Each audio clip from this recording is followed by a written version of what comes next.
10 মিনিটের ঝড় ও শিলাবৃষ্টিতে লন্ডভন্ড গাইঘাটা 6টি গ্রাম। আচমকা ঝড়ে ভেঙেছে 30 থেকে 35টি বাড়ি। ক্ষতিগ্রস্ত এলাকা পরিদর্শনে বিডিও ও পঞ্চায়েত সমিতির সভাপতি।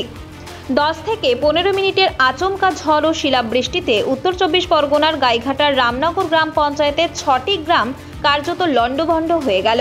স্থানীয়রা জানিয়েছেন, এদিন দুপুর নাগাদ হঠাৎ ঝড় ও ব্যাপক শিলাবৃষ্টি শুরু হয়। কোনো কিছু বুঝে ওঠার আগে গ্রামের একাধিক বাড়ি ভেঙে পড়েছে। কোথাও ভেঙে গিয়েছে পাকা বাড়ির দেওয়াল।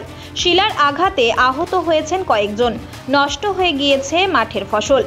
প্রশাসন সূত্রে খবর, রামনগর গ্রাম পঞ্চায়েতের শশাডাঙ্গা, তেঁতুলবেড়িয়া, আগরপাড়া, রঘুনন্দপুর, চকঝাউডাঙ্গা ও পিপলি গ্রামে 30 থেকে 35টি বাড়ি ক্ষতিগ্রস্ত হয়েছে। খবর পেয়ে গ্রামগুলি পরিদর্শন করেন গাইঘাটার বিডিও নীলাদ্রি সরকার ও পঞ্চায়েত সমিতির সভাপতি ইলা বাগচি, জেলা পরিষদের সদস্য অভিজিৎ বিশ্বাস সহ পুলিশ প্রশাসন ও জনপ্রতিনিধিরা। গাইঘাটার বিডিও নীলাদ্রি সরকার বলেন, যাদের ঘর ভেঙেছে তাদের জন্য ত্রাণের ব্যবস্থা করা হয়েছে, দেওয়া হচ্ছে ত্রিপল।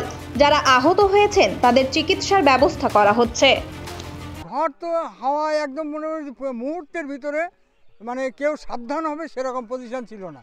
মুহূর্তের ভিতরে ঝড় এবং শিল, মানে যে যেখানে ছিল সেইখানেই, কোনো উপায় ছিল না পালানোর।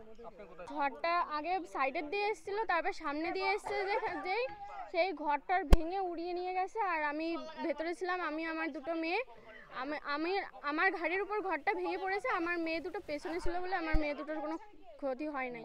আর আমার মাথায় লেগেছে, পিঠে লেগেছে। হ্যাঁ, চাপা পড়েছিলাম। করে ঝড় এসছে, আসলে মোটামুটি কোন সুযোগ কেউ পায়নি। এমন হয়ে এসছে যে ঘর থেকে বেরোয় কাউকে কেউ সাহায্য করবে সেরকম কোনো পরিস্থিতি ছিল না। তাই এইবারই এই যে মহিলার ঘরটা ভেঙে চাপা পড়েছে, দুটো মেয়ে নিয়ে, তাই মহিলাটা মাথায় লেগেছে এবং পিঠে লেগেছে। অবস্থা খুব খারাপ, এর মোটামুটি কিছুই নেই বলতে হবে। আর আমার বাড়ি পাকা দেয়াল ভেঙেছে, আমার ছেলে কাঁচা বাড়ি তাও ভেঙে গেছে। হ্যাঁ, দেয়ালও ভেঙেছে। বৃষ্টি শিল সবই ছিল, ব্যাপক হার শিল পড়েছে। শিলের ওয়েট 150 গ্রাম 200 গ্রাম ওয়েট ছিল। মিনিট 2 ছিল, 2 মিনিট। মোটামুটি আর কি হয়েছে, সব বাড়ি কম বেশি কম। এখনও পর্যন্ত যেটা আমাদের অ্যাসেসমেন্ট আসছে, এই পর্যন্ত 30 থেকে 35টি বাড়ি ভেঙেছে। আরও এখনও কিছুটা সার্ভে করতে আমাদের বাকি আছে। সার্ভে করলে পরে বোঝা যাবে যে কতগুলো বাড়ি এক্স্যাক্টলি ভেঙেছে। ঝড় এখানে আর্লি 15-20 মিনিটের ছিল এবং শিলাবৃষ্টি হওয়ার ফলে চাষেরও অনেক ক্ষতি হয়েছে এবং একজন ইনজিওর্ডও হয়েছে।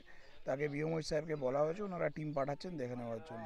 তাদের জন্য আমাদের রিলিফ থেকে ত্রিপল দেওয়ার ব্যবস্থা করব আমরা। আর তাছাড়া পরবর্তীকালে আমরা CA2 রিপোর্ট করে ডিস্ট্রিক্টকে জানাচ্ছি, সেখান থেকে নিশ্চয়ই রিলিফের কিছু ব্যবস্থা করা হবে।